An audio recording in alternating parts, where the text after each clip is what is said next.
Here, the SpaceX team will help the astronauts put on their suits and perform some key suit checkouts to ensure suit integrity. After suit up, we'll see the crew walk out. The astronauts will leave the O&C building for final goodbyes with coworkers, friends, and family gathered outside before they head to the launch pad. Following goodbyes, the crew will get in their Teslas and begin the roughly 15-minute drive to pad 39A. Once there, the 4 astronauts will ascend to the 255-foot level of the fixed service structure. That's the structure you see to the right of the rocket. Then they take the last 10 feet to the crew access arm and white room. The white room is their last stop before boarding their spacecraft, a process known as crew ingress. During ingress, the SpaceX team will run a series of checks to ensure the suits, seats, and vehicle interfaces are all functioning properly. After all the vehicle and crew checkouts are complete, the SpaceX closeout team will close the Crew Dragon's side hatch with the crew safely inside. At T-minus 40 minutes, the crew access arm, which is the long suspended walkway the astronauts use to board Dragon, will retract, followed by the arming of the launch escape system. And once the arm is retracted and the escape system armed, propellant loading on Falcon 9 will begin. At T-minus 5 minutes, Dragon will be configured for what is called terminal count. This is when Dragon's onboard computers take control of the spacecraft. And finally, at T0, Crew Dragon and Falcon 9 will lift off from pad 39A. Roughly 12 minutes after liftoff, Crew Dragon will separate from Falcon 9's second stage, enter its preliminary orbit and activation phase, and begin using its own onboard propulsion system to carry the crew to their destination. The determined expression of the Dragon reflects the strength of the team and their contribution to space exploration. The 5 large stars represent the 5 partner space agencies cooperating in the International Space Station program. We're proud to have representation from 3 of those partner agencies on this mission, with a JAXA and an ESA astronaut flying on Crew 2. And we had planned to launch on Earth Day yesterday, but of course the teams made a decision to wave off due to rough weather conditions in the ascent corridor, which would have made things just too dangerous in the event of an abort for both the astronauts and the rescue team in that scenario. But weather looking much, much better today. And at NASA, you know, we tend to think of every day as Earth Day because of the work we do on and off the planet we call home. I believe for Crew 1 we were about 80% favorable for that launch as well. But yeah, you're absolutely right. We did have to scrub for that, basically the downstream weather, but unfortunately that's, you know, while and there we have our first look inside the suit-up room at the Neil Armstrong O&C building.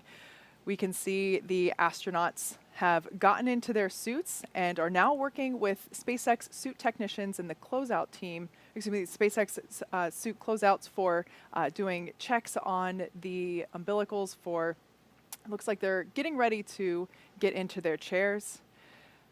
Tracy, looking at this room, I'm sure it brings back memories.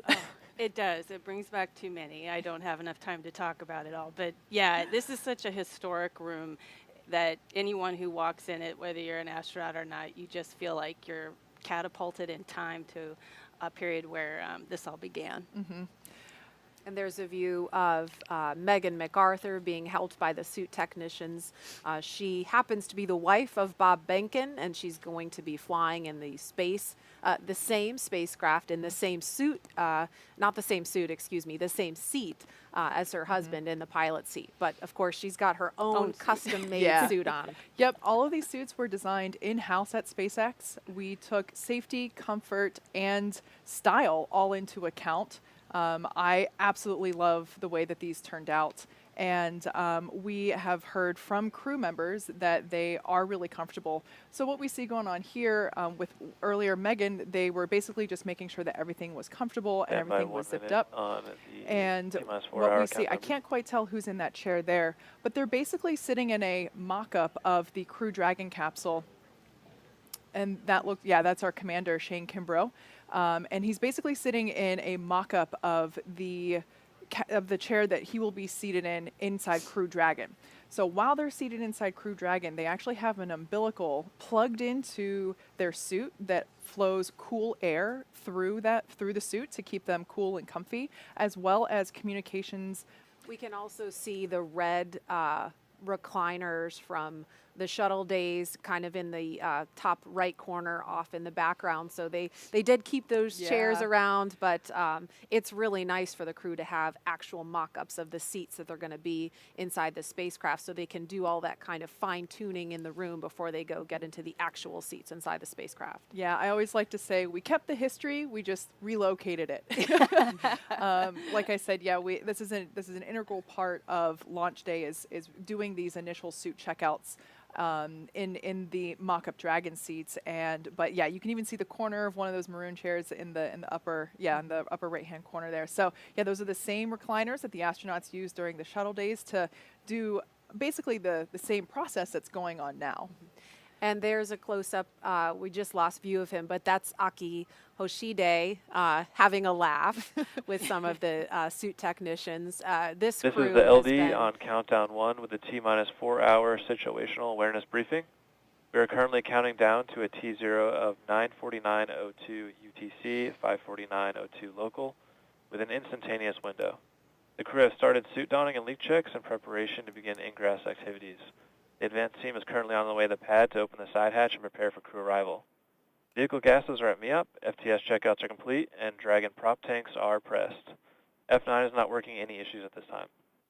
The team is tracking ascent winds and pad winds for this morning's launch, but are currently go for those conditions. Expecting a final update on ascent winds at approximately T-minus 3 hours and pad escape winds at T-minus 1 hour. Falcon 9 launch and recovery weather is not tracking any constraints at this time. In the event of a scrub, the next available launch attempt will be Monday, April 26th. Procedure 52.911 is open in the event of any crew contingency from crew ingress through launch. As a reminder, the launch escape system will be armed prior to propellant load today. Fire Room 4 will go into lockdown at T-minus 45 minutes and last until after spacecraft separation, where the launch escape system is disarmed. All personnel are requested to stay in their locations until lockdown is complete. CE, do you report on F9 health? F9 is healthy, and we are not tracking any vehicle issues at this time. COPVs are at full pressure, and we are looking good for today's op. Copy all. MD, report on Dragon health. Good evening, LD. I can report the same. Dragon is healthy, and looking forward to proceeding with count. All right, great news. This will conclude the T-minus 4-hour situational brief unless there are any further questions. All right, all good news there from SpaceX Launch Director Frank Messina and SpaceX Chief Engineer Emma France. Everything sounds like we are on track and looking really good for our on-time liftoff today for this Crew 2 mission. And just a quick note about those call-outs. Sometimes they may happen a little bit ahead of schedule from what we have on paper. And so we might be in mid-sentence, and we'll do our best to just stop talking so that you don't miss that traffic on the nets. But moving right along, this is the second rotational crew to fly on a commercial spacecraft, and they bring a diverse set of experiences to today's flight. And mission specialist Thomas Pesquet will be making his second trip to space. Born in Rouen, France, Pesquet was selected by ESA as an astronaut in 2009. He has a degree in spacecraft design and control and more than 2,300 hours as a commercial airline pilot. Pesquet first flew to space on the Russian Soyuz as a flight engineer for Expeditions 50 and 51. In that time, he worked on more than 50 different experiments and performed 2 spacewalks to maintain the space station with Kimbrough. He has logged 197 days in space. Pesquet will be the first European astronaut to fly in Crew Dragon, and it will be the first time a European has launched from American soil in more than a decade. Each of these 4 crew members will join Expedition 65 once they arrive at the International Space Station, with Aki Hoshide taking over as commander of the station right before Crew 1 departs. And of course, we will be sure to give you a closer look at each of these astronauts as we approach launch time. So we can see right now, pilot Megan MacArthur is now going through the leak check portion of Suit Up. Aki looks very comfortable. The advanced team is in the white room on schedule. All right, the call out that we heard there indicates the advanced team, which is basically the SpaceX team that just arrived out at pad 39A to start preparing Dragon capsule for the arrival of the crew and the remainder of the closeout team. Once again, Aki having some more laughs with our suit technicians there in the suit-up room. You know, the suit-up room is kind of where the on happens. You know, for the crew, this is it. There's no going back to your room to get something. There's no break from this point. It's the moment that you're on. So it's kind of nice to see a little levity break out and put everybody at ease that they're still with everybody in the room. And these four will have about a 4-day handover period with the astronauts from Crew 1, who of course have been living and working on the space station since their launch from here in Florida this past November. NASA astronauts Mike Hopkins, Victor Glover, Shannon Walker, and JAXA astronaut Soichi Noguchi were the last astronauts to sit in this room and suit up, and they are set to return home to Earth on April 28th after the longest human spaceflight ever launched from the United States. We'll dive a little deeper into the work they've been doing later on before launch, but right now they are preparing to welcome this crew aboard station. The Crew 2 astronauts will also be arriving at the space station in the exact same capsule that first flew NASA astronauts Bob Behnken and Doug Hurley back in May of 2020. After that mission splashed down last summer, SpaceX refurbished the Crew Dragon Endeavour specifically for today's flight. The Falcon 9 launching today is also using a flight-proven hardware. It is the same booster flown on Crew 1. So this crew is about to fly on both a flight-proven spacecraft and rocket, which I personally think is pretty cool. That is really cool. You know, reuse not only drives down the cost of space exploration, but yesterday Colonel Bob Cabana made a great point, I thought, and that was that when we refurbish these vehicles, we are able to inspect them and notice if there's any issues with them that we can then later fix or design differently that we would otherwise not know if we disposed of it on the way home. So I think it's great. Always more to learn with spaceflight. This crew has been training together since their assignment for this mission was announced this past July, and each has their own unique connection to the mission. And here they come. There they are. Commander Shane Kimbrough, pilot Megan MacArthur in the front, Megan blowing kisses. Thomas and Aki ready for their ride to the space station. And inside the elevator there is a poster you can see in the background. It has the signatures of folks who have worked on this mission. So this is the first of 2 elevator rides that these guys will be partaking in today. The second, of course, being the elevator ride to almost the top of the structure next to the launch pad. And we will see the crew walk out in just a moment, but first we want to hear a performance of America the Beautiful by preeminent jazz and classical saxophonist, composer, band leader, and 3-time Grammy winner, Branford Marsalis. Crew walkout in progress on schedule. And here they come, the Crew 2 astronauts taking their first steps outside before their journey to space. Yay!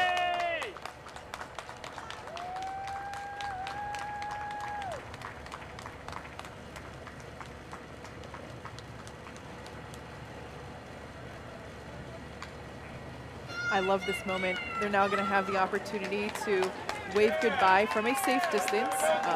The distance is normal protocol for spaceflight. This is not a result of the COVID-19 pandemic. This would be in place even if we didn't have that situation going on. But I love this moment. It's a wonderful opportunity to see the astronauts get some final farewells from their friends and family members.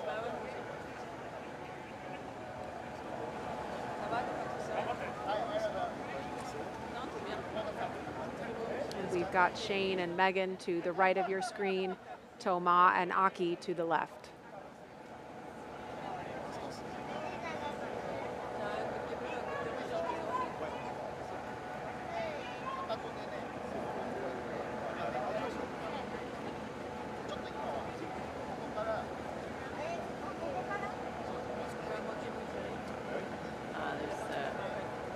Shane's wife.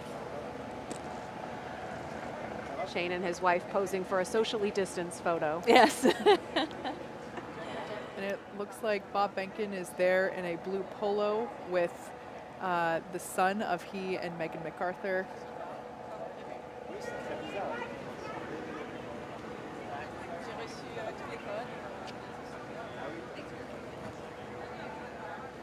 Yeah, there's a better shot of Bob, Megan, and their son. What an experience as their son to do this twice. Get to see dad and mom go to space. He's going to think this is normal the Yeah. way all kids experience. And you can see on the license plate of that Tesla, recycle. You can't see it from this shot, but the other two Teslas in this convoy have reduce and reuse. Oh, wow. Mm-hmm. So the first that's one is pretty cool. reduce, the second one is reuse, and this one is recycle. A nod there again to Earth Day, the originally planned date for launch.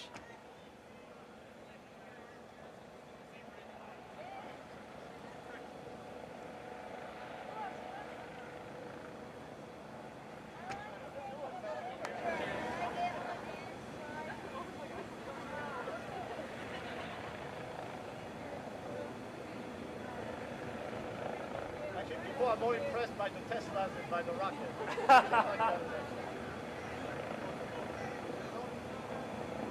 And we see those Tesla doors starting to close now. Like I mentioned before, the equipment is already in the Tesla. The astronauts are plugged into that small blue box, and they're getting that cool air flowing through their suits once again. And the AC is turned up on high in those Teslas to make sure everybody's comfy. Oh, you've seen some people go around to the backside of the cars. This is another opportunity for family members to approach and have a little bit more private moment with their crew member before they leave. With the windows up, of course. I can't tell you how meaningful this is for crew to have this opportunity to see their loved one this close to heading out to the pad. This is a nice change that we've made.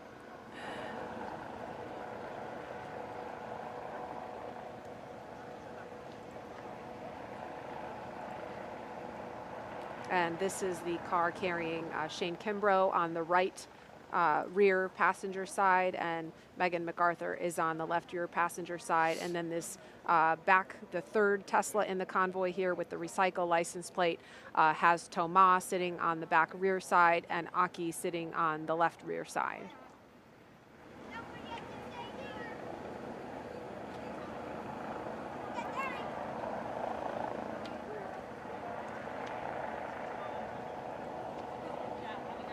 And as soon as the families come back around, we should see the convoy begin to pull away. Right on schedule.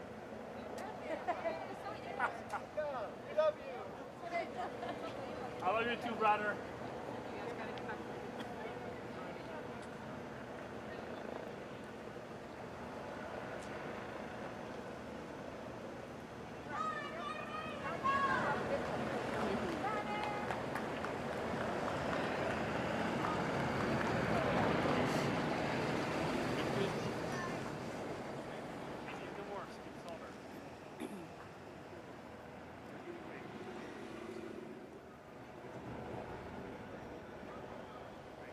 ONC departure on schedule.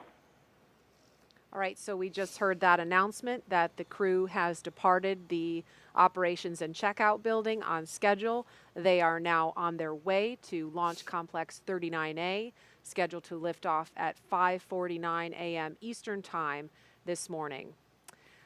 It will be about a 15-minute drive with a full security escort across NASA's Kennedy Space Center and out to the launch pad. And as we follow the convoy, we'd like to share some words from the teams working so hard day and night to get this crew to the International Space Station. So the convoy will be making their way just behind us here at the press site. But for right now, a closer look at the Crew 2 spacecraft commander riding in this convoy. Here is two-time spaceflight veteran NASA astronaut Shane Kimbrough.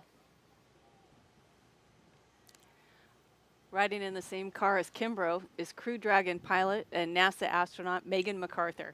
She's about to embark on her second space flight, and this will be her first trip to the International Space Station. So there's the convoy there on your screen. They just passed behind us just moments ago on their way to pad 39A. Now, if you're wondering what the crew is listening to, first let's look at this Twitter comment. It's so cool seeing Bob see his wife off for this mission. Crew 2 almost a year after she did the same for him for Demo 2. I just love that. Like I said before, they are a power couple, and I can't get enough of it.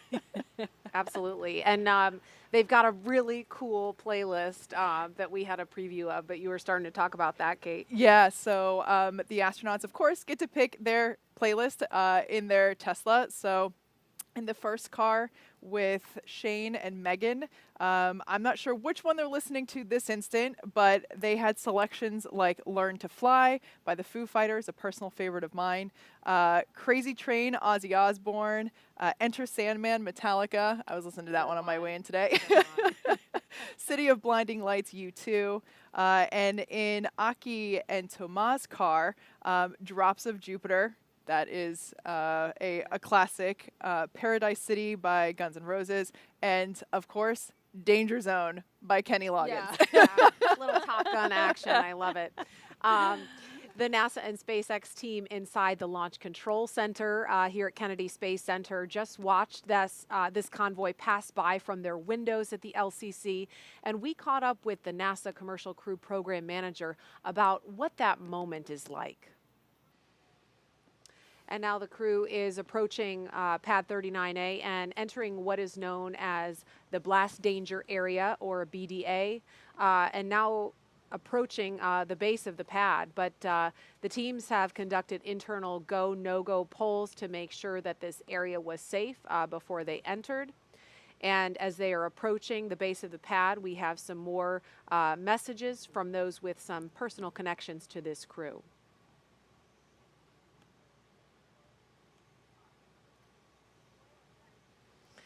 All right, that was some messages from the SpaceX team and others that have been working so hard to get this crew to this day. We are looking at the base of Launch Complex 39A, and we can see the Falcon 9 first stage booster on the pad. Kate, I know SpaceX has done some extensive upgrades since you began leasing this, and we can't see the crew on screen here. They take a bio break once they get to the pad, so it'll be a couple of minutes before they ascend the fixed service structure to the right of your screen. That's that big black tower, and we also should be hearing an announcement from the Corps, specifically Chad Healy, that the crew has arrived at the pad, so that could be coming any minute. Yeah, like you said, we have made a number of upgrades. In case if you aren't familiar with the history of this launch pad, it was originally built in the 1960s to support the Saturn V rocket for the Apollo program. And of course, this is where we went to the moon from. This is the launch pad where Apollo 11 took off from. After that program, it was upgraded to support shuttle, and then after that, SpaceX took over the lease for it in 2014, and we actually had our first flight from here in February of 2017, which was a cargo resupply mission to the International Space Station. So we've been busy.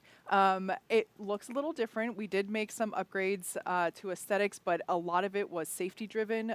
I believe, the shuttle structures were iconic. It was, of course, heartbreaking for everyone to see the rotating service structure come down, but we did have to remove it for safety purposes, but also it was just unnecessary for what we would be doing to advance the next generation of human spaceflight. So I will say that the tower there does have the bones of that original fixed service structure.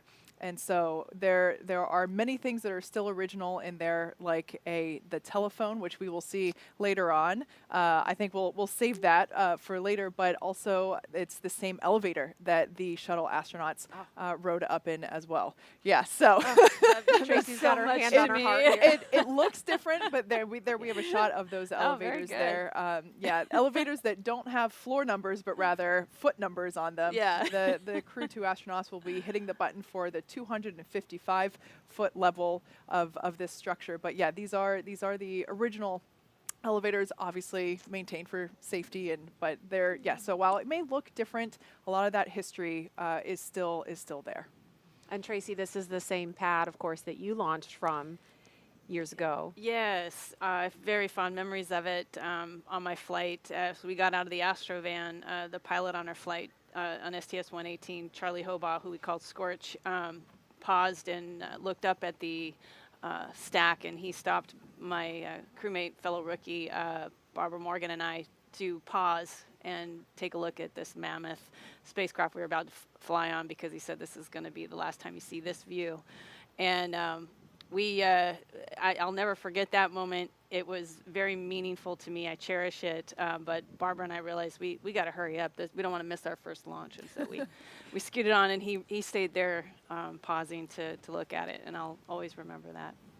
Hopefully we'll see these. I mean, if dry dress rehearsal was any indication, we'll be able to see these astronauts have a similar moment, do what is one of my favorite moments in the whole launch countdown, the astronaut lean back when they just try to take in, like you said, this ginormous vehicle that they're about to ride in. Yeah, and we should see that happen in just a few minutes. But in the meantime, we learned a little bit more about Shane and Megan as they rode out to the pad. Now let's take a closer look at mission specialist Thomas Pesquet of ESA. Countdown 1. We've received our final weather brief for the Dragon Ascent corridor weather. Ascent weather is go for launch. The final weather brief for pad escape winds will be at T-minus 1 hour. Okay, so we heard ascent weather looking good. We'll hear another weather brief at T-minus 1 hour. But again, Thomas Pesquet of ESA will be the first European to fly aboard Crew Dragon and the first European to launch from U.S. soil in more than a decade. Okay, are you ready? Yes, I'm ready. I tend to work a lot, even outside of work. Going to new places, meeting new people. I like new experiences. I like to learn all the time. My name is Thomas Pesquet, and I'm a mission specialist for NASA's SpaceX Crew 2 mission to the International Space Station. On board the Crew Dragon as a mission specialist, everything that's manual is in our ballpark. If we have to open a hatch, if we have to use the emergency equipment, if we have to open or close valves, if we have to manage the cargo and the stowage, all this is going to be on us. I remember as a kid, everybody's an interest, but mine was space shuttles and planes, and I had the posters in my room, the complete kit. And so I went into math and physics, and then I became an engineer. I went into aerospace. It seemed natural at the time. And then I got a chance to become a pilot, which was kind of another piece. We have an astronaut selection every 10 to 15 years in Europe. And I didn't think it was going to happen, but I passed all the selections, and I made it. So really, it's been a dream. I've been so lucky. If I would have pictured it when I was a kid, I couldn't have pictured it any better than what really happened. The space station, to me, it's a step for exploration. So we're preparing the next steps that are going to take us, to the moon and to Mars. And then at the same time, we're using the space station as an orbiting laboratory. So every day, you do research that you couldn't be doing on the ground.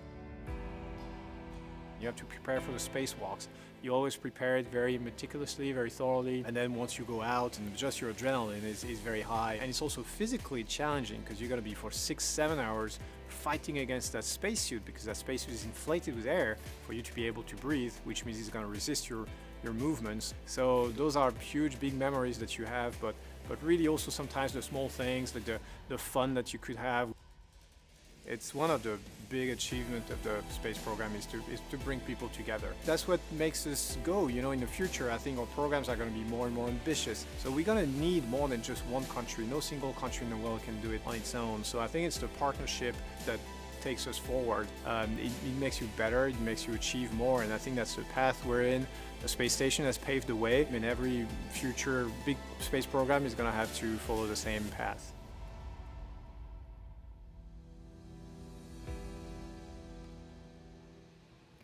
So there we can see Shane and Megan have made their way up the tower. They're now climbing the stairs to the level where the crew arm is located. Before Aki and Thomas make their way to the elevator at the ground level of pad 39A, let's get a look at mission specialist and JAXA astronaut Aki Hoshide. Once at the space station, he will be part of the first ever direct handover from one Japanese astronaut to another. All right, that was a look at Aki Hoshide, and we can see the astronauts inside the crew access arm. That walkway here are Commander Shane Kimbrough and pilot Megan MacArthur. Making their way up behind them are ESA astronaut Thomas Pesquet and JAXA astronaut Aki Hoshide, and we'll be seeing them make their way up. There they are coming up the steps. And they'll be stopping to use the phone. Shane and Megan already had the opportunity to do that.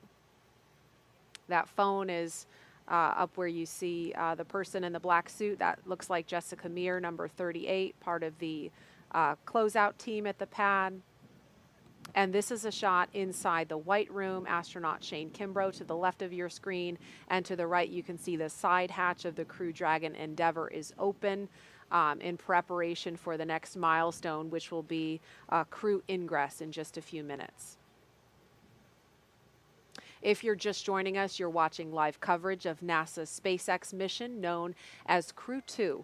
Good morning and welcome to Kennedy Space Center in Florida. I'm Marie Lewis with NASA Communications.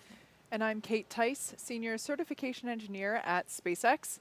Joining us today is NASA astronaut Tracy Caldwell Dyson. Welcome, Tracy. We're so happy that you're able to join us this morning. Thank you, Kate. Thank you, Marie. It's great to be here. So as you can see, the crew has already arrived at pad 39A, where Falcon 9 will lift off at 5:49 a.m. Eastern Time. We can see that Megan and Shane are in the white room here, undergoing final checkouts and just comfort checks with the suit and closeout team. One thing that we'll see them do momentarily is the closeout lead there on the right-hand side with the tablet will provide them with a black Sharpie, and they're going to actually add their signature to the wall to their right of this white room. We named it the white room to keep, again, in space tradition. From previous human spaceflight programs, but something different this time. We're actually having all the astronauts that fly on Crew Dragon sign their names. And there's a shot inside the crew tower. It looks like where Aki and Thomas are now using the telephone for a final goodbye. Now, Tracy, do you want to talk a little bit about the significance of that particular telephone? I think. It's a great way to surprise your family and friends on launch day. I know that my parents were not expecting it, and it was probably one of the more emotional moments for them.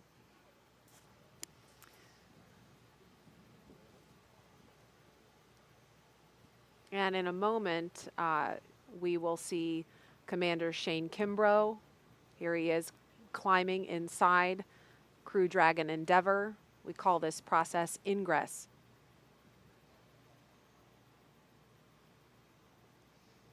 And pilot Megan MacArthur following. So we can see the closeout team assisting the crew. Crew ingress has started on schedule. Announcement there that we are on schedule with our activity here of crew ingress.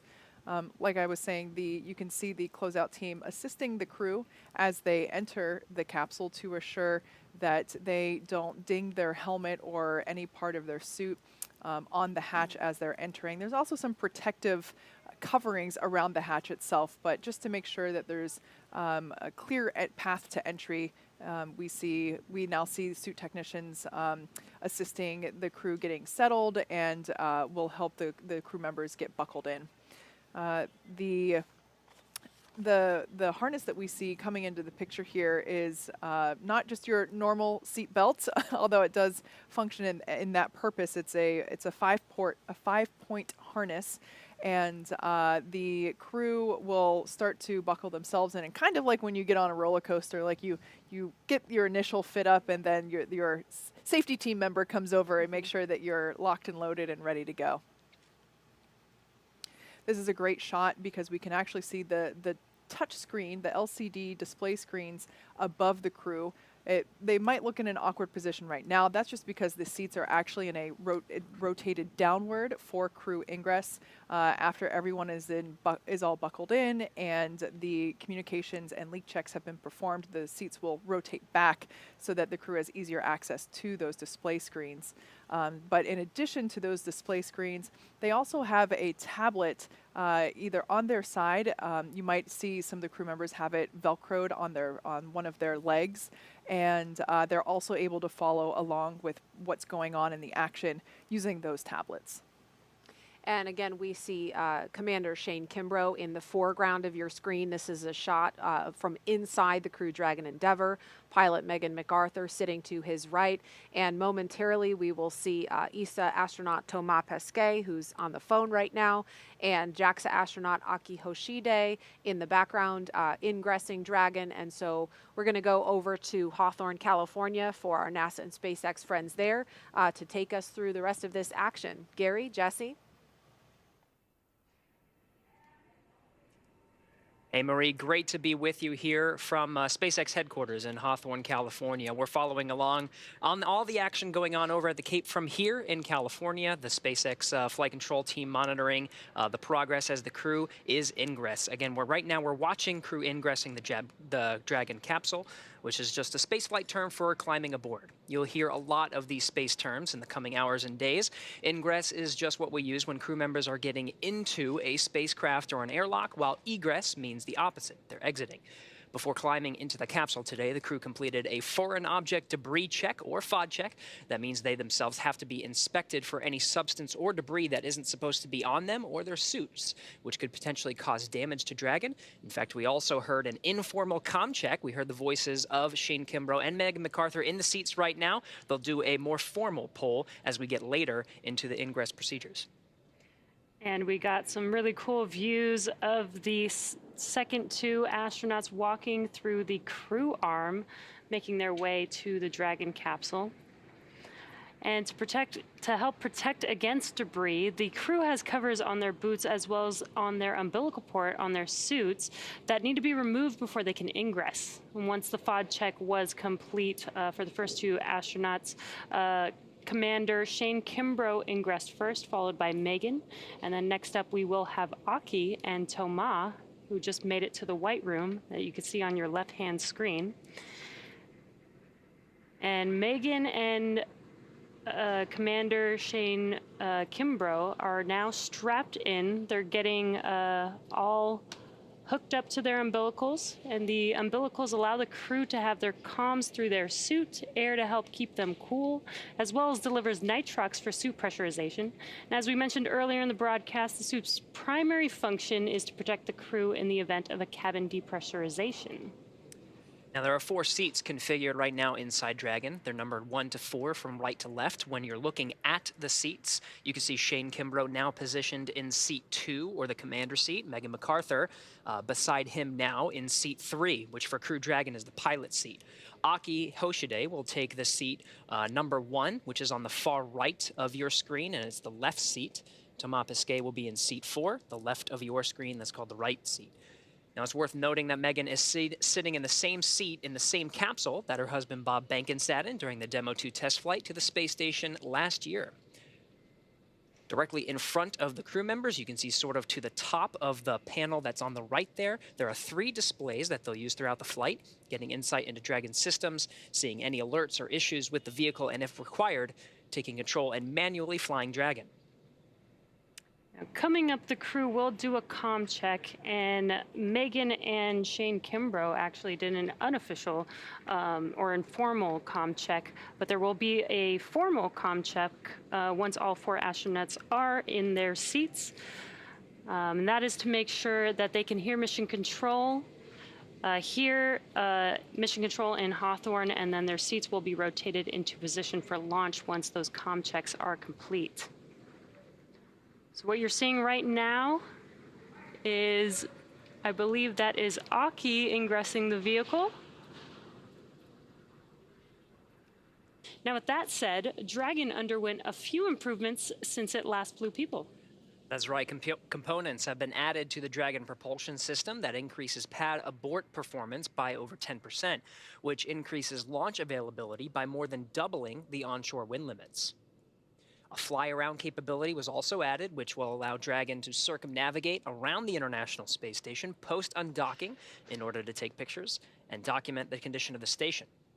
As you might recall, this was a maneuver the shuttle used to perform, but since its retirement, there hasn't been any spacecraft that has been able to provide detailed imagery around the space station. You could equate this to being able to walk around your house and check on it to make sure nothing is in need of repair. We've also added and improved some interior cargo stowage locations to make it easier for the crew to access items that they will need during free flight.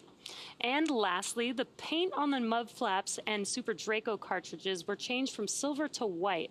While this may seem like an aesthetic change, it actually results in a lower equilibrium temperature on orbit for a given solar input. This has the advantage of increasing return availability by improving structural margins during splashdown. So a lot of preparation has come into ensuring the safety of these missions, and we're really excited to see Crew 2 lift off from the Kennedy Space Center later today. Still standing by for those communication checks. You can see some of the suit technicians getting them situated.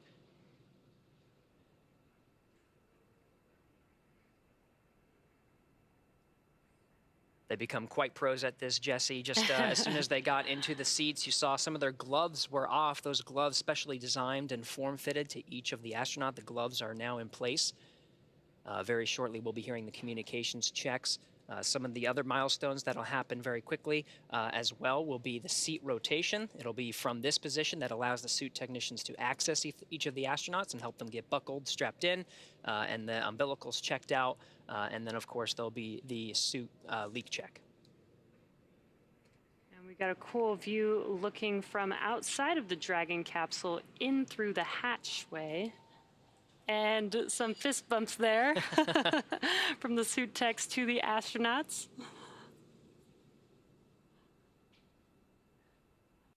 It's an exciting day for everyone, really. The anticipation, I can't even imagine. You want to, just seeing the pilots and the commanders from previous missions accessing the panel, wanting to get through their checklists. You know they're really soaking in this moment, but at the same time, they are thinking about those next steps. What do I have to do to prepare to make sure we're ready to launch on time today? Exactly. They must be so excited, but this is their job at the moment, right? They're actually... SpaceX Endeavour, we're in section 1.3, ready for comm checks. SpaceX copies. Stand by for umbilical comm check.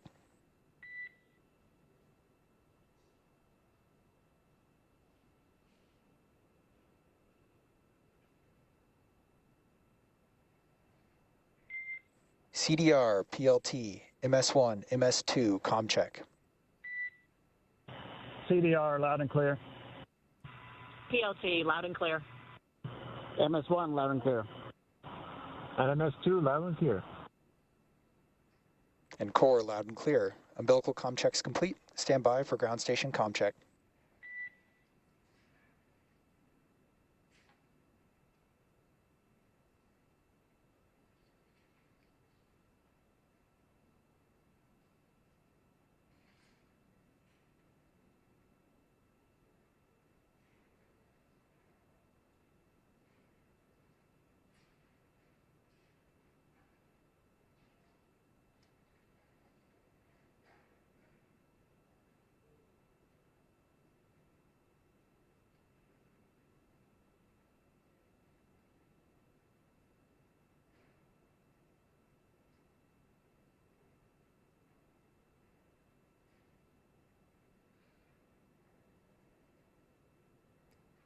If you're just now joining us, they are performing comm checks right now, so that is what we are waiting for. They've done a couple so far. There will be a few more call-outs here for these communication checks.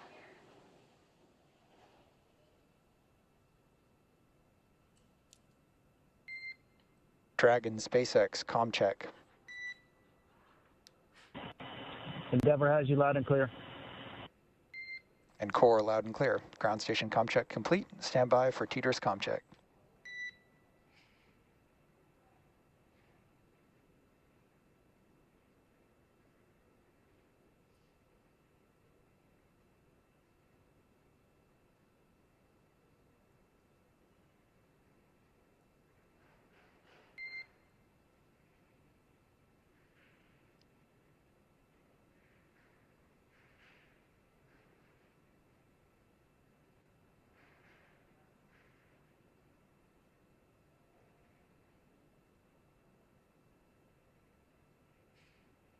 An incredible view from one of the handheld cameras of the suit technician peering in through the side hatch. The side hatch is open now and will remain closed throughout the duration of the mission until Dragon splashes down.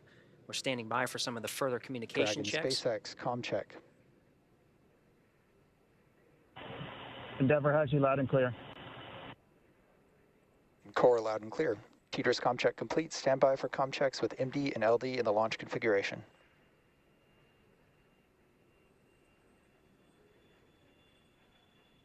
Dragon, MD on countdown 1, comm check. MD, have you loud and clear on countdown 1. MD loud and clear, stand by for comm check over Dragon to ground. Dragon, MD on Dragon to ground, comm check. MD, loud and clear, Dragon to ground. MD loud and clear, stand by for comm checks with LD. Dragon, LD on countdown 1, comm check. LD, loud and clear, countdown 1. LD, loud and clear, stand by for a comm check over Dragon to ground. Dragon, LD on Dragon to ground, comm check. LD, loud and clear, Dragon to ground. LD, loud and clear.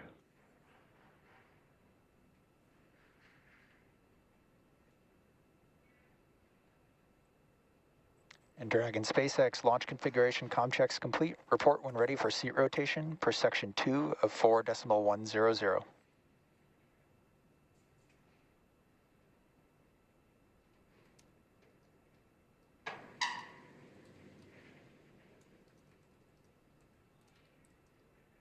All right, and you heard that call. The communications checks are complete from all the various SpaceX Endeavour, we are ready for seat rotation.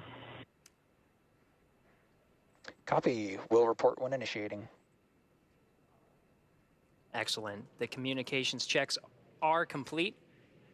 The next step will be the visual milestone of seat rotation. So again, those communication checks were through some of the various paths of communication to Dragon, including through some of the ground lines as well as ground stations.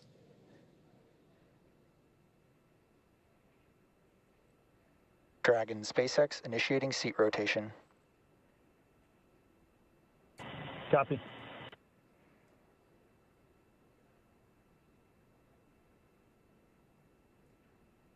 And you can see on your screen that seat rotation has now begun. They are rotating from upright to the recline launch position. And this will give Shane Kimbrough and Megan MacArthur access to those display panels right above them. And it's very slow and steady, but this is a pretty cool view that we have here on our screen. An amazing view, really. You could see how much cargo space we have under those seats as well.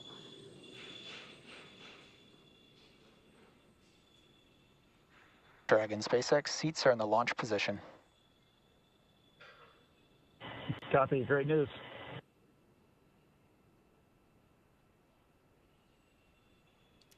And that seat rotation is now complete. You can already see them getting their hands on that touch screen. Dragon, SpaceX, you are go for section 3, suit leak check preparation. Copy. Go for section 3.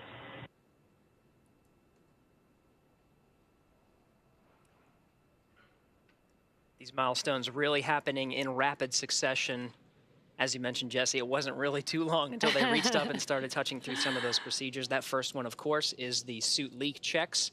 Communications checks complete from all the various communication paths, and seats are rotated into the position for launch. Those seats specially designed for each astronaut. Not only it allows them to access that display panel. Chair complete, ready for leak check. Copy Endeavour, we see the same. Your go for Section 4, suit leak check. Section 4 in work.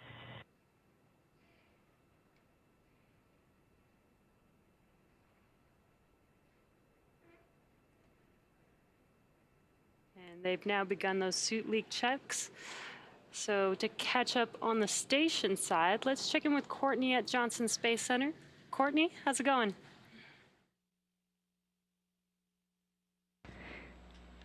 Thanks, Jesse. As we said earlier, the team here in Mission Control Houston is actively controlling and monitoring the space station as they await Dragon's arrival. The Expedition 65 crew is in the early part of their day after waking up at 1 a.m. Central Time. The crew on board have completed a number of tasks to prepare the station for Crew 2's arrival. NASA's Victor Glover received some additional onboard training for monitoring Dragon during its final approach, which he'll do from the station's cupola.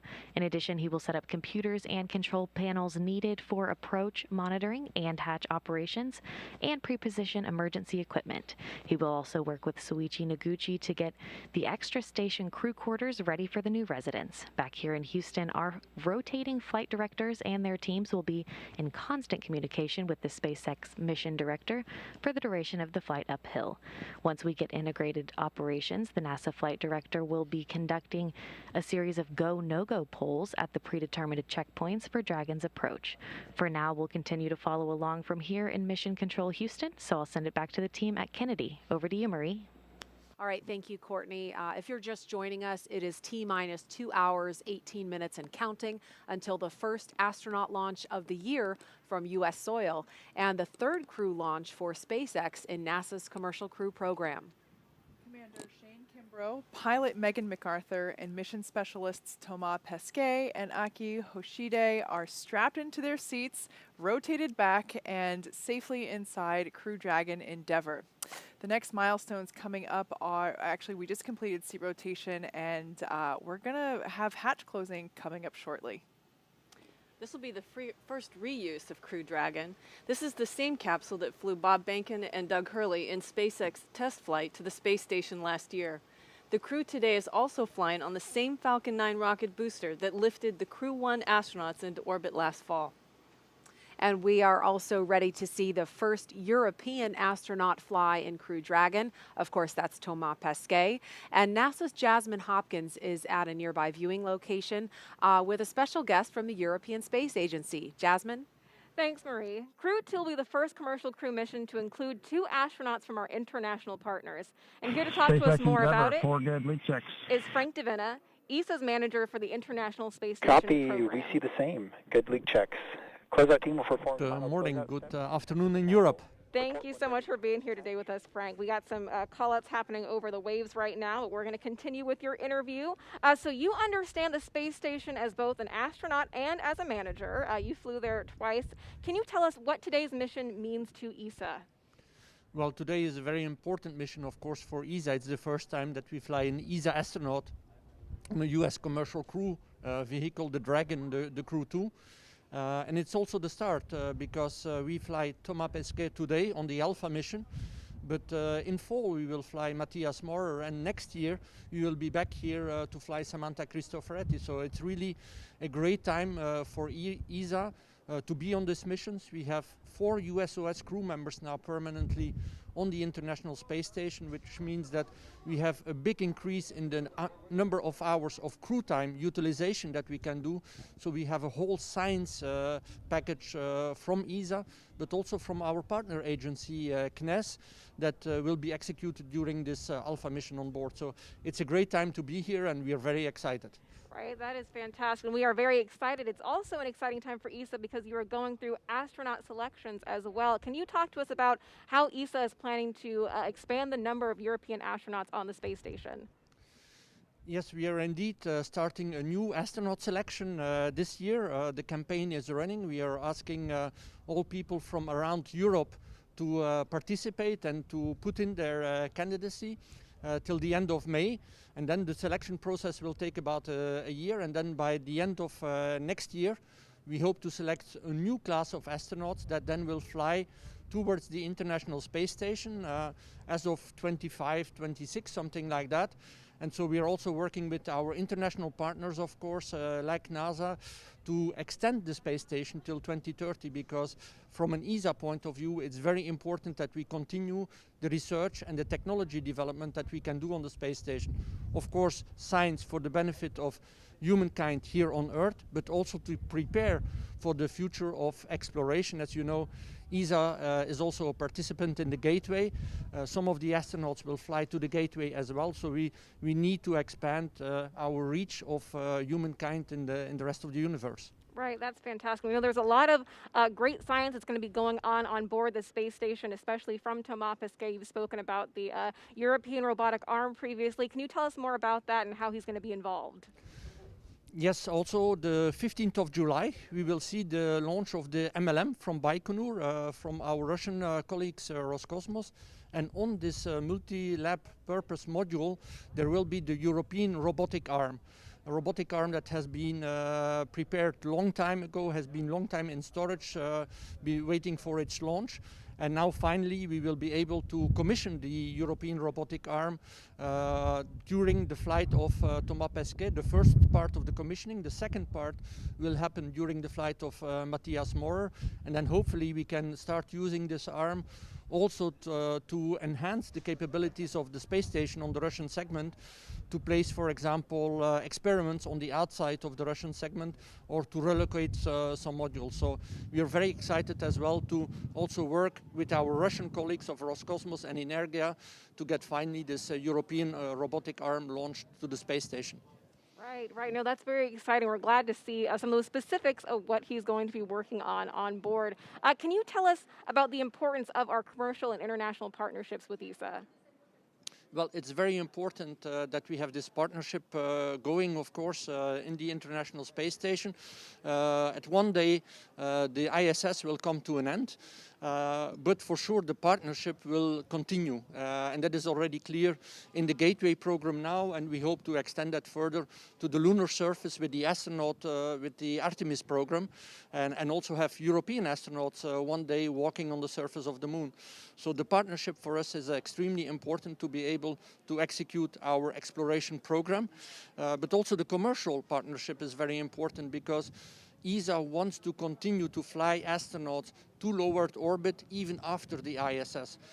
We want to be able to do research in low Earth orbit after the ISS, do technology development that we will need for further exploration after the ISS. But most probably it will not be the same configuration anymore as we have today. It will be in a partnership with the commercial sector. It's what we call the LEO economy. And so one of the tasks that we have as well at ESA is to help build this LEO economy so that we can also have a good and thriving future of astronautics, flying astronauts, research and science in low Earth orbit after the ISS. Right. We have a lot to look forward to then from ESA. Frank de Venne, thank you so much for being here with us today. Now we're going to take it back to the KSC host desk. All right, thanks, Jasmine. Teams are running about 16 minutes ahead of schedule, and hatch close will be happening momentarily. So we're going to go over to John Insprucker in Hawthorne. John?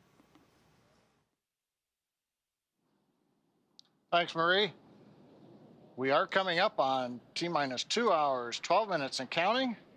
Right now, the Falcon 9 team is on console in firing room 4. They are preparing for their communication checks with the crew. That's due at about T-minus 1 hour, 55 minutes. SpaceX engineers right now, they're continuing to pressurize the launch vehicle gas storage bottles. These are composite overwrapped pressure vessels. They contain gases used to fill the tanks with hot helium as the propellant is drained out of the first and second stages. We're also storing helium and nitrogen gases on the vehicle. We use those to spin the Merlin engine turbopumps when we start an engine in space. For example, when we light the second stage engine after it separates from the first stage. We're also using gas for attitude control systems. Both the first and second stages of the Falcon 9 have an ACS system. And finally, the landing systems use the gas to help with the grid fins and then deploying the legs right before touchdown on the drone ship. Now, currently for Falcon 9, the countdown is proceeding nominally at this point. On board the Dragon spacecraft Endeavour, we heard the comm checks just a little while ago between Dragon team and crew. We've seen the astronauts rotate their seats to the flight position. We've successfully completed the suit leak checks, and we're watching right now as the hatch is coming down as part of the closure sequence of events. And then once we get the hatch closed, the SpaceX support team will perform a final leak check of that hatch. Now, once that leak check is finished and it passes, the team will then begin the steps to ready the access arm for retraction. Once they've got everything configured, the team will leave the pad by T-minus 1 hour at the latest. Now, T-minus 2 hours coming up here very shortly. Kennedy Space Center personnel will begin final sweeps of the flight caution and hazard areas. Right now, the only people that are inside the roadblocks in a perimeter around pad 39A are the crew and the SpaceX support team that you see on your monitor.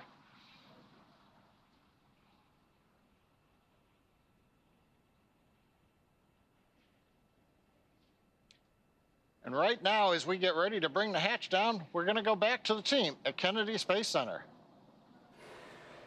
Thanks for that update, John. As you can see, we are preparing for the closure of the side hatch. The closeout team there in the black SpaceX flight suits that you see have performed a final FOD check, and they've gotten the final okay from the crew inside the capsule to confirm that they are indeed ready to go to space today. As you can see, the side hatch has just been closed.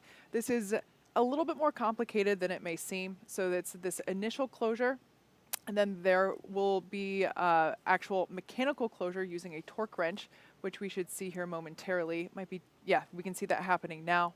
And then afterward, we will inflate the seal that's around the side hatch in order to do that leak check. We'll inflate the seal, apply a pressure basically, and make sure that the hatch is able to hold that designated pressure for a couple of minutes. And once that's done, we'll put the side closure there on the open part of the hatch that still remains. And like John said, at that point, the crew will then begin to prepare the crew access arm for retraction. And I can't emphasize this enough. We've seen this time and time again with SpaceX. The written timeline, has very specific times laid out, but oftentimes we see that they're ahead of schedule, and that's certainly the case here. Side hatch is closed and starting leak checks on schedule. Okay, so we heard the announcement that the side hatch is Copy. closed. Thanks for the words, Chad. And leak checks are beginning momentarily on the side hatch. Now, when I say that they're ahead of schedule, that does not mean the launch time is changing. Launch is instantaneous. That cannot change. That's holding for 5:49 and 2 seconds this morning, Eastern Daylight Time. But when the teams work ahead, as they are in this case, if everything goes well with the side hatch leak checks, all that does is give them more time, more margin to troubleshoot if an issue does pop up after this point. So they may be running ahead of the timeline, but regardless, we're still going to see launch, if everything goes well, at 5:49 and 2 seconds this morning. And what we're seeing now is the closeout team basically installing the fixture that will allow us to begin to inflate that seal that is around the side hatch, which, like I said, pressurizing and then for a couple of minutes to ensure that the side hatch is able to maintain that designated pressure. As you can see, everyone's following along with procedures on their tablets. Everyone has a specific job. That's what the numbers are for, located on the back of the of the flight suits. Everyone has a specific role, and all of this has been practiced multiple times, which is why it looks like the well-oiled machine that we see here. Stacy, at this point in time, the door is closed. You know stuff is happening on the outside. where is your heart? Where is your head at this point in the launch countdown? Because you're not quite there yet, but like you said earlier, your suit's on, so like the on button has been pushed. Exactly. Exactly. And right now, I imagine, I've not been in the Dragon capsule, but I'm pretty sure the crew can hear what the closeout crew is doing right now. So they're probably listening to the mechanisms and their spacecraft breathing. But at this point, now that the hatch is closed, it's like a new phase. It's just the four of you. And you know, from this point forward, that it's just the four of you. So your focus kind of comes in a little bit before you're coordinating with a second team. But now it's just the four of you, and then the voices that you hear. So it's kind of it's a transition. We got word that the crew aboard the International Space Station is also watching all of this unfold live. Of course, they were sitting in these seats at the pad in their Crew Dragon Resilience that's currently docked to the International Space Station. So that crew is watching the crew on the pad today and getting ready to welcome them aboard if all goes as planned early tomorrow morning.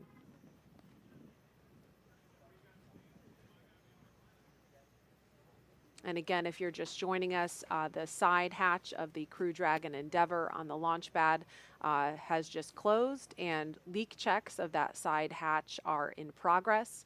This is a view of the White Room with members of the SpaceX pad closeout team you see in the black flight suits. And the shot we saw just before this was from inside the Crew Dragon Endeavour capsule. Like I mentioned earlier, it's not as simple as just closing the door on your car or to your house. We do inflate the seal around the side hatch. Oh, no. They're playing rock, paper, scissors. Double-fisted rock, paper, scissors. What's the prize? What's That's the what I want to wager? know. I know. What's the end game here? Yeah, what's at stake? So, like I said, this process takes a couple of minutes. We inflate the seal around the side hatch and make sure that it's able to maintain that pressure for a couple of minutes prior to actually performing the rest of the physical preparation of the side hatch itself. Certainly. You know, there's a lot of parallels between the agriculture that we do on Earth and the agriculture that we need to do in space.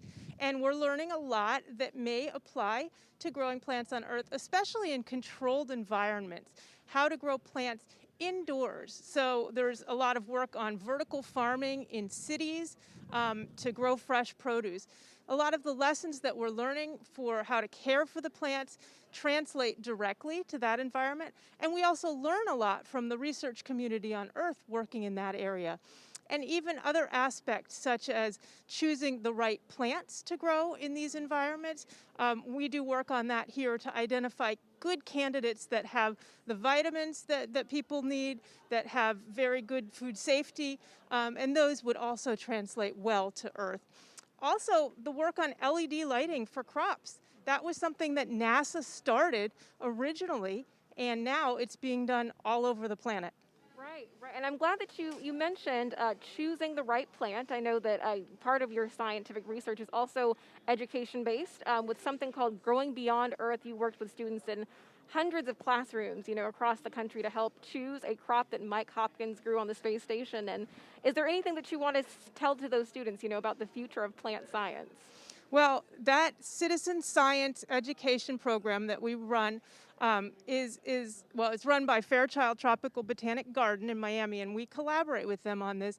It's been wonderful because we have over 250 middle schools and high schools around the country helping us to do the research that we need. We have a pretty small group here at Kennedy Space Center, and so we need this army of young researchers helping us to decide which plants to grow in the future. So I just really want to thank those students for all their hard work on this, encourage others who are interested in potentially getting involved in this program to look at citizen science on science.nasa.gov to learn more about the program, and to encourage people to grow plants at home, just because you learn so much when you're doing this type of research. Right, absolutely. There's a lot that our future space gardeners have to look forward to. Joy Amasa, project scientist, thank you so much for being here with us today.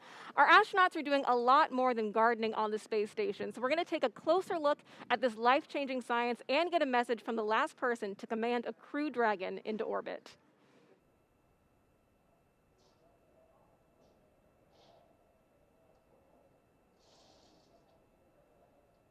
access arm retraction started.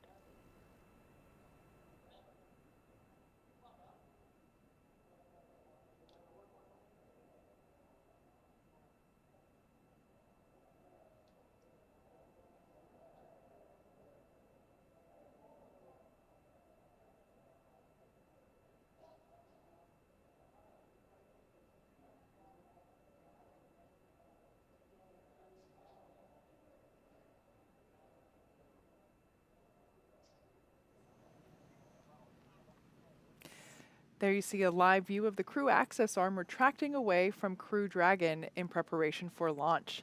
The countdown clock continues to tick, and we're now at T-minus 42 minutes and 33 seconds. We're standing by for the completion of the crew access retraction. This is one of the last major visual milestones that we'll see in preparation for liftoff. Shortly thereafter, we should hear the call out that the launch escape system is armed, and from there, we'll hear that Falcon 9 prop load has started, which is one of my favorite milestones of the launch countdown. We just saw a beautiful shot from inside the white room as the crew arm was moving away. There it is. The capsule, you can just barely see it in the corner now of that opening where that is where the side hatch was. Where the astronauts ingress Dragon, and now you can see it continuing to swing away from the Falcon 9 rocket and Crew Dragon Endeavour in preparation for launch. That is a really cool angle.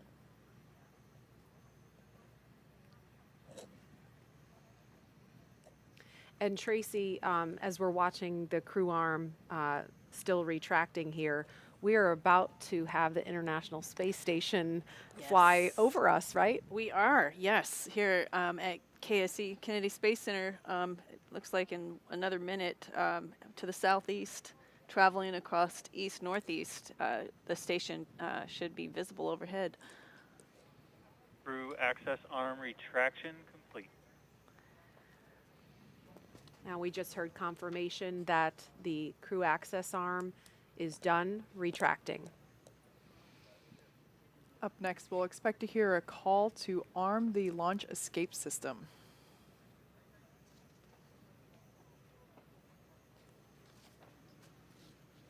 Dragon SpaceX, you are go for Section 7. Close visors and arm launch escape system.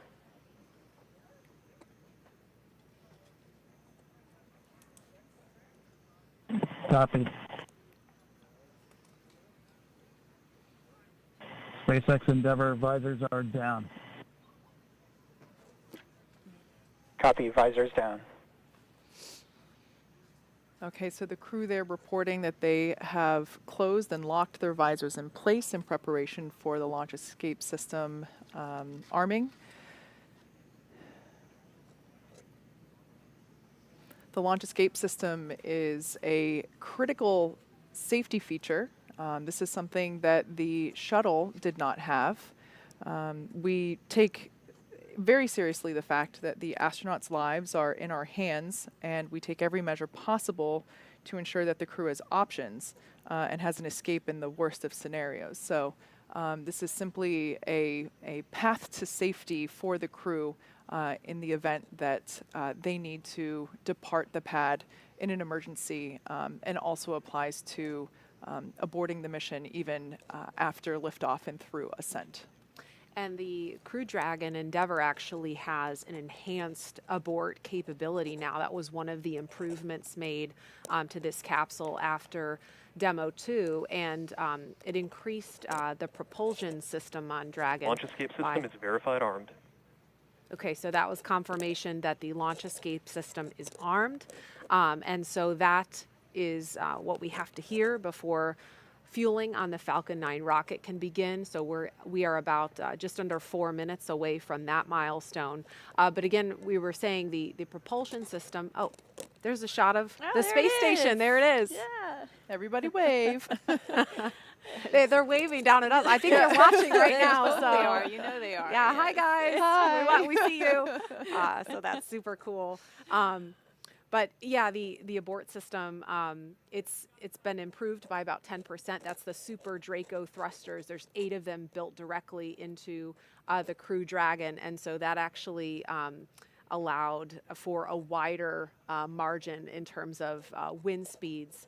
So there's greater opportunities for launch. But weather not looking like much of a concern at all today. In fact, last we heard there's less than 5% chance of violation. So more than 95% go conditions, which is great. Yeah, pretty rare for launches from here. Yes.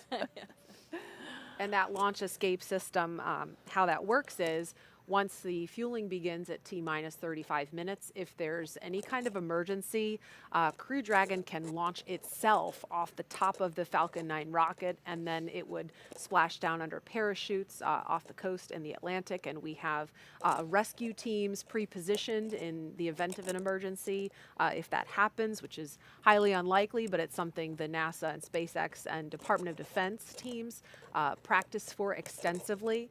That launch escape system is also equipped to perform an abort after liftoff. We would call that an in-flight launch escape, and that can happen at any point throughout the ascent trajectory.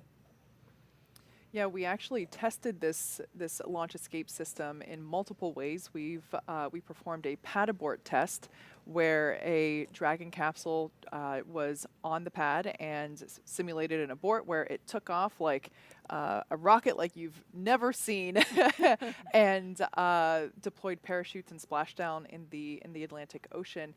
We also conducted an in-flight abort test, which was incredible to witness. I mean, it was a test unlike any other that we'd performed before, and where we launched a Falcon 9 rocket with a Dragon on top, and about 100 seconds into flight, simulated an anomaly. Dragon took off and deployed parachutes, splashed down, and so this is a system that we have tested, but never expect to utilize. Okay, next major event coming up is going to be opening the clamp arms around the second stage in preparation for retracting the strongback away from the vehicle to get ready for liftoff. Strongback is retracting. We heard the call out. Strongback is beginning to retract. We're into the automated sequence. We should see the clamp arms that are just visible there around the top of the second stage begin to open up. Once they are open, then the strongback will begin to move away from the Falcon 9.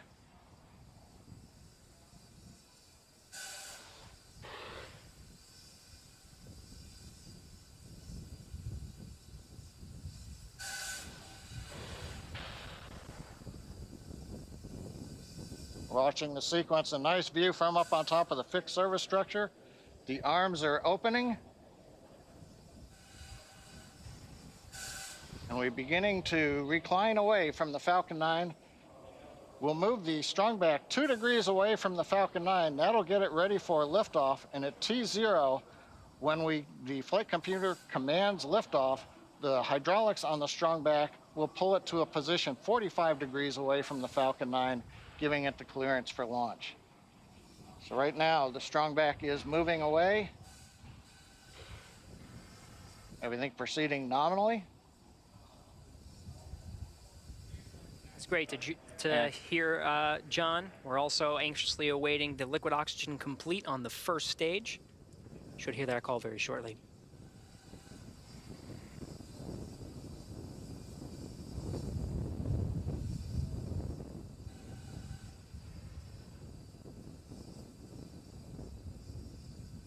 Dragon has transitioned to terminal count and is on internal power. Stage 1 LOX load is complete.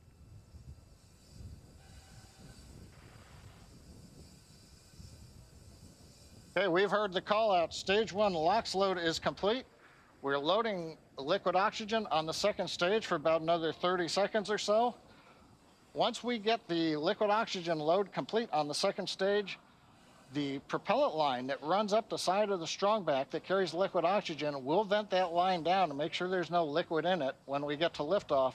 When we do that, we open up valves on the strongback, and as Kate and Marie were talking earlier, when we vent off that very cold gaseous oxygen, it'll merge with the warm, humid Florida air, and you'll get a large white plume of condensation off of the back of the strongback.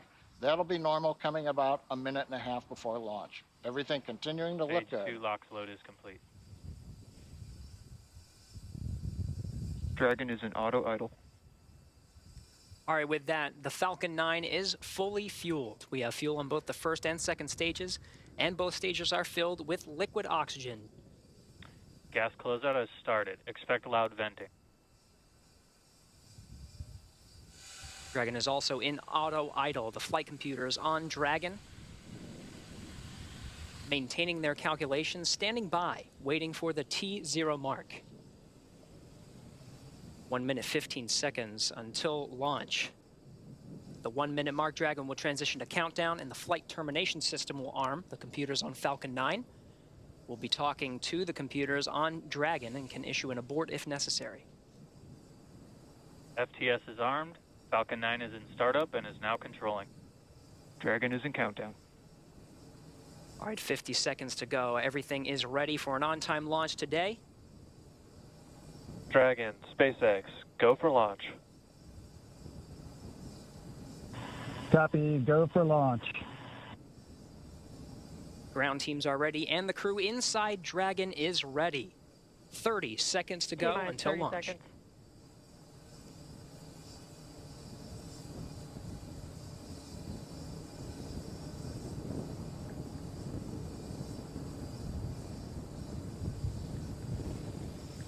T-minus 15 seconds. 10, 9, 8, 7, 6, 5, 4, 3, 2, 1, 0. Mission and liftoff. Godspeed, Endeavour and Crew 2. Copy, 1 Alpha. Endeavour launches once again. 4 astronauts from 3 countries on Crew 2, now making their way to the one and only International Space Station. The vehicle is pitching downrange. 9 Merlin engines on the first stage, providing 1.7 million pounds of thrust. Hearing good calls on first stage performance so far.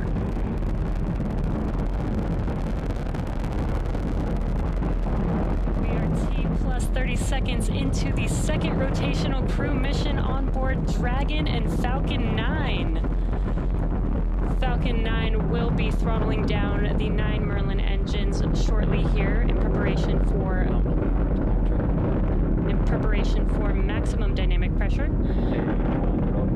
And there's that call out for the throttle down. Maximum dynamic pressure, max Q, is the largest structural load that the vehicle sees throughout ascent. So throttling down does help us pass. Supersonic. Throttling down helps us pass through this period, which should be coming here shortly. Max Q. There's that call out that we have just passed through max Q. Stage 1, throttle up. And 1 we can Bravo. Copy, 1 Bravo. All right, 1 Bravo is the second abort mode on the first stage. The first stage continues to fire for 2 minutes, 35 seconds. 1.5 minutes into today's flight.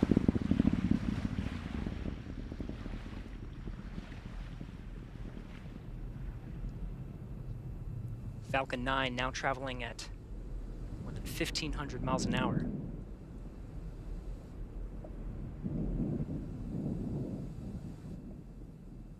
MVAC engine chill started. All right, the engine chill for the second stage single Merlin engine has started. About 30 more seconds of the first stage firing to bring our 4 astronauts into orbit.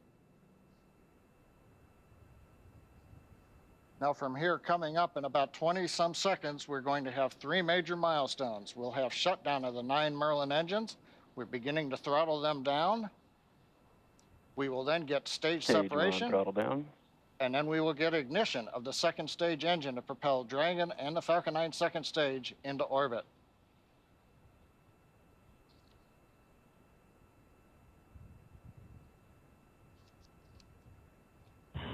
Two Alpha. Copy, 2 Alpha. Confirmed. Acquisition signal lost.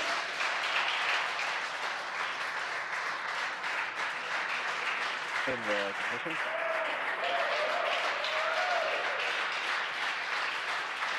And we have ignition of the second stage. You see the green flash of that T-teb fluid.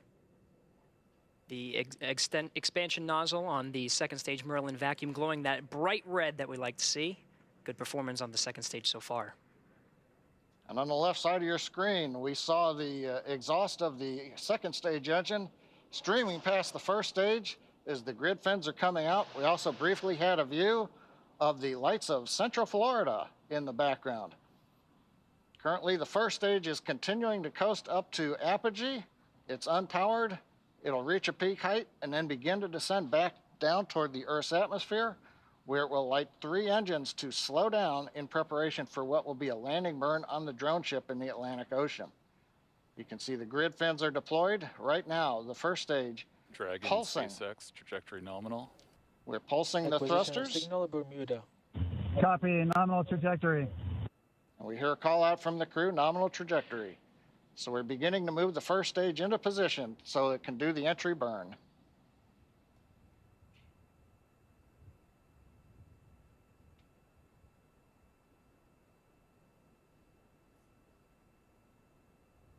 Four minutes, 15 seconds into today's flight.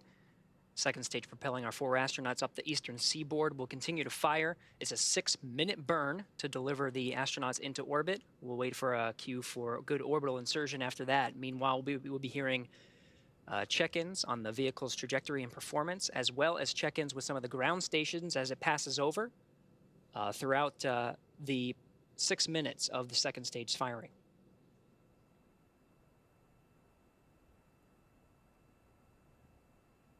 Dragon, SpaceX, trajectory nominal. Copy, nominal trajectory.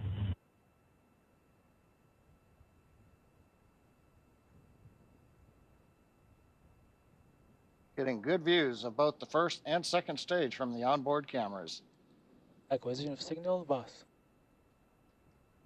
The New Hampshire tracking station has acquired the second stage telemetry signal. Meanwhile, the first stage has reached apogee, and it's now beginning to descend from a height. It's currently about 167 kilometers up, and in a few minutes we will get the entry burn of the second stage, of the first stage.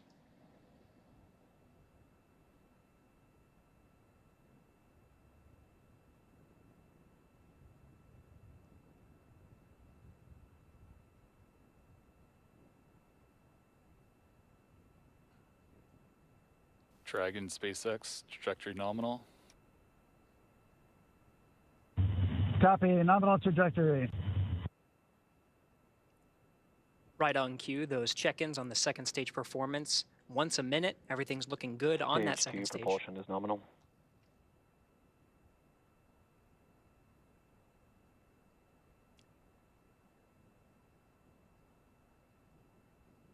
Stage 2 continues to climb. The vehicle now exceeding 8,000 miles an hour at an altitude of about 124 miles. And just about 1 minute from now, we will begin the entry burn of the first stage. That'll consist of lighting the center engine, and then shortly afterwards, 2 more engines for a 3-engine burn to slow down the first stage in preparation for entering the Earth's atmosphere.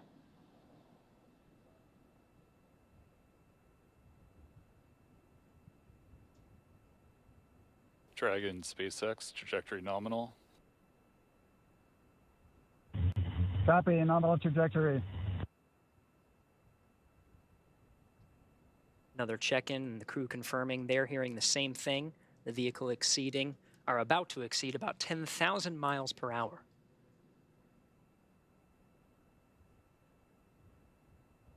Meanwhile, first stage down at 90 kilometers, getting ready to relight 3 engines for the entry burn.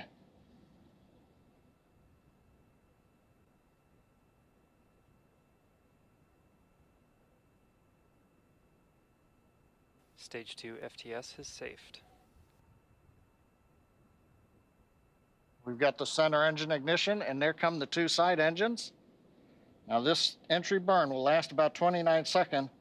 It's going to significantly slow down the vehicle in preparation for hitting the denser part of the Earth's atmosphere.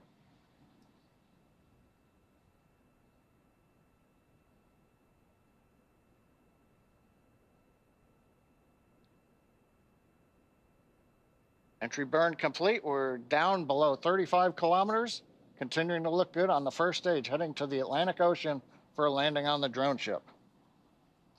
While second stage is less than a minute away from cutoff.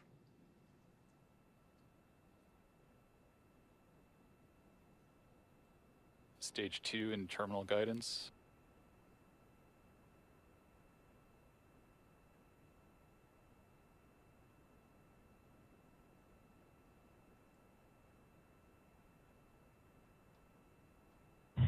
Shannon. Copy, Shannon. Shannon called out at the back end of stage 2, a few seconds until cutoff.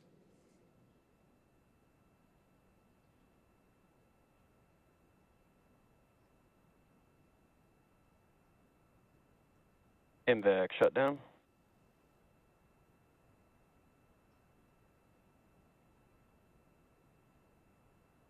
Dragon SpaceX launch escape system disarmed. Launch escape system disarmed. Copy. Dragon SpaceX nominal orbit insertion. Copy. Nominal orbital insertion. All right, the Falcon 9 second stage has done its job, delivering our 4 crew into orbit. You hear the applause here in Hawthorne. We're waiting to get a video signal back from the drone ship. Of course, I still love you. And the view from the onboard camera, we saw it just briefly. It looks like first stage on the drone ship. Getting views of the Dragon trunk. So the first stage is on the drone ship, successfully landed. And more importantly, second stage is in a nominal orbit with the Dragon spacecraft getting ready for some important events coming up, Gary. That's right. About 2 more minutes. The Dragon and the second stage of the Falcon 9 will be in a coast phase. It'll take that long until the spacecraft separates from the Falcon 9. Of course, both now in a nominal orbit. It's great to see some of the views of the Earth as it passes by over the North Atlantic Ocean.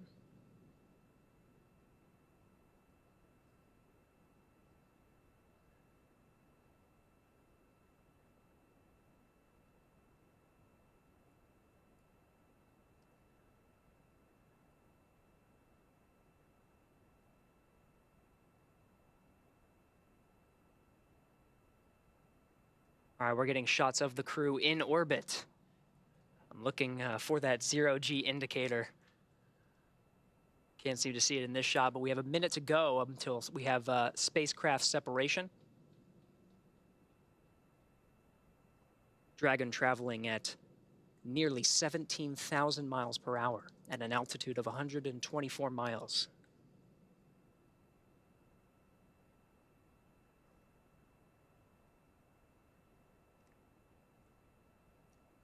Again, the 4-person crew of Endeavour is in orbit right now.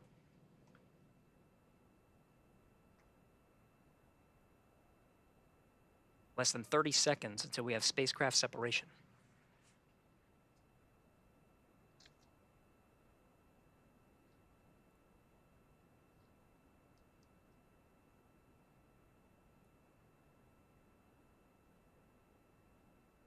Ten seconds to spacecraft separation. We should hear words from the core here in Mission Control Hawthorne once we have successful separation.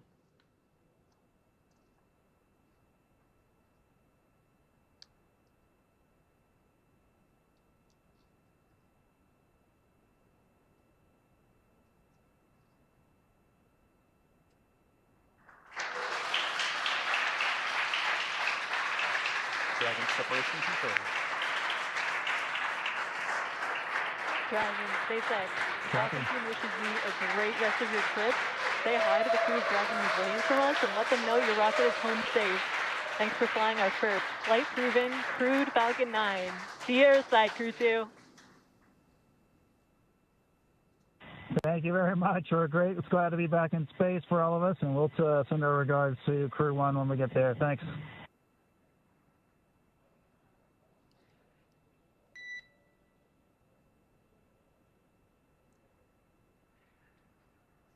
Absolutely stunning views from both inside the cabin, seeing the excitement of our 4-person crew inside Endeavour, and watching Endeavour drift away from the camera on the second stage as the Earth passes by on an orbital sunrise. SpaceX Endeavour week. And Endeavour, you cut out a little bit there. If the question was if you're go to open visors, you are go to open visors at this time. Copy and work, thanks. All right, 13 and a half minutes past liftoff. The crew is in orbit, traveling at nearly 17,000 miles an hour.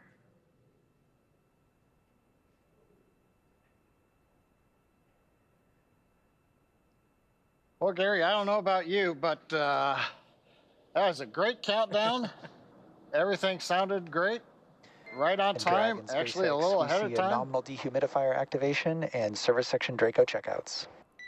Got a good orbit out of Falcon 9, and first Copy, stage great landed news, on the thanks. drone ship. And we're in the sunlight over the Atlantic Ocean with the Dragon spacecraft. All in all, a great day. I think everybody's jealous of the crew in orbit right now, John. These views, even just from the cameras, are absolutely stunning. It was great to see our crew members get into orbit. They already performed successful checkouts of the 12 service section Dracos around Dragon. The next milestone will be the deployment of the nose cone. That'll be about a 5-minute process, but that'll expose the forward bulkhead Dracos and prepare them for checkout. There's a phase burn. There's 5 major burns that are needed to get the Crew Dragon up to rendezvous with the International Space Station over the next 23 hours. And so that first phase burn is coming up real soon in about 35 minutes, actually less than 35 minutes.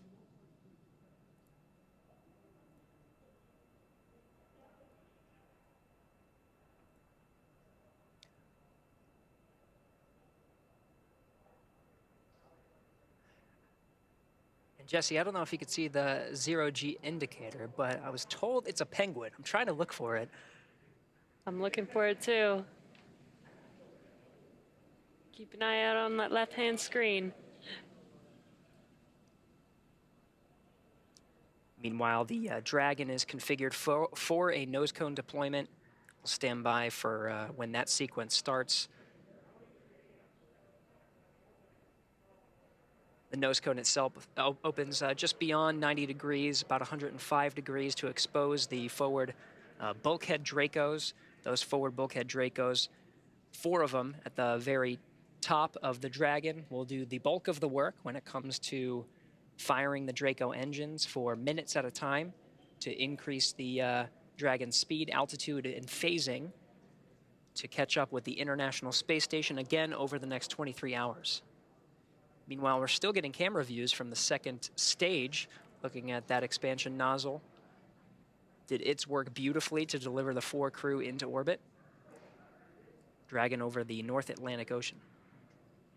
And Gary, this is John. I think I heard a call out on one of the Dragon nets that the first set of nose cone hooks is open. So it sounds like that sequence is going well. Very good.